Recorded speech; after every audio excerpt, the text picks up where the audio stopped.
अस्सलाम वालेकुम। Health awareness series में आज हम बात करेंगे टॉन्सिल्स यानी गले के हदूद के बारे में कि इसका फ़ंक्शन क्या और जब इसके अंदर इन्फेक्शन हो जाए तो उस वक्त की अलामात क्या, मसाइल क्या, इलाज क्या हो सकता है और सबसे अहम ये कि क्या सर्जरी करना ही एक वाहिद हल है या इसके अलावा भी कोई हल है।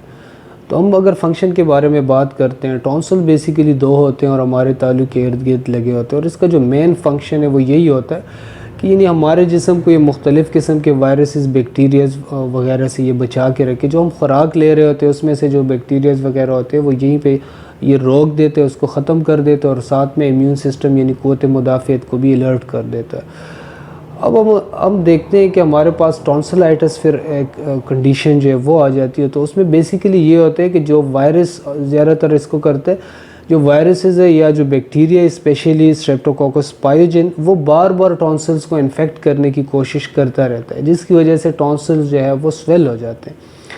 अब अगर हम देखें कि ये नहीं सब लोगों में ऐसा नहीं होता, कुछ लोग इस टेंडेंसी के शिकार होते हैं, तो उसमें बेसिकली एक चीज़, इसके अलावा भी बहुत सारे फैक्टर्स हो सकते हैं, लेकिन एक चीज़ ज़्यादा कॉमन है इन लोगों में कि इनकी फैमिली हिस्ट्री के अंदर ट्यूबरक्लोसिस पाया जाता है। तो जहाँ पे ट्यूबरक्लोसिस इनकी फैमिली हिस्ट्री में मौजूद हो, वहाँ के बच्चे जो हैं उनमें टॉन्सिल्स का इशू बहुत ज़्यादा आता है।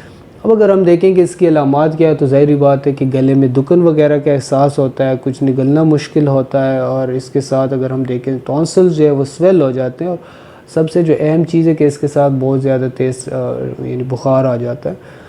तो बेसिकली आम तौर पर हमारे लोग जो है वो तो एंटीबायोटिक्स की तरफ चले जाते हैं या माउथ वॉश वगैरह का इस्तेमाल करते हैं, लेकिन उसके बावजूद ये मसला हल नहीं होता। इन द एंड हमारे पास सर्जरी का ऑप्शन बच जाता है, यानी हम इसको टॉन्सिलेक्टमी, एक टर्म यूज़ होते हैं, टॉन्सिलेक्टमी की तरफ चले जाते हैं पेशेंट। लेकिन उसके बावजूद भी कुछ पेशेंट ऐसे हैं जिनमें फिर उसके बाद की कुछ कॉम्प्लिकेशन सामने आ जाती हैं और एक यानी इम्यून सिस्टम के अहम हिस्सा जो है उससे इंसान महरूम हो जाते हैं। तो अगर हम देखें कि क्या ऑपरेशन के बगैर भी ये डील हो सकते हैं, ठीक हो सकते हैं।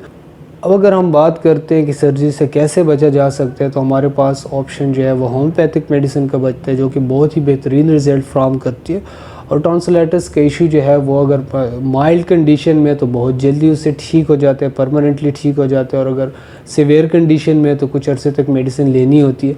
और स्पेशली एक चीज़ जो इसमें मैंने डिस्कस की है कि यानी टॉन्सिल उन बच्चों को ज़्यादा होते हैं जिनकी फैमिली हिस्ट्री में टीबी हो यानी ट्यूबरक्लोसिस हो। तो होम्योपैथिक जो है इसमें यानी ऐसी एक ग्रुप ऑफ मेडिसिन मौजूद है जो कि मियाज़मेटिक मेडिसिन के नाम से हम जानते हैं। तो इंटरकरेंटली जब वो साथ में यूज़ होना शुरू होते हैं तो जो इशू होता है, जो टॉन्सिल्स होते हैं, वो ठीक होना शुरू हो जाते हैं।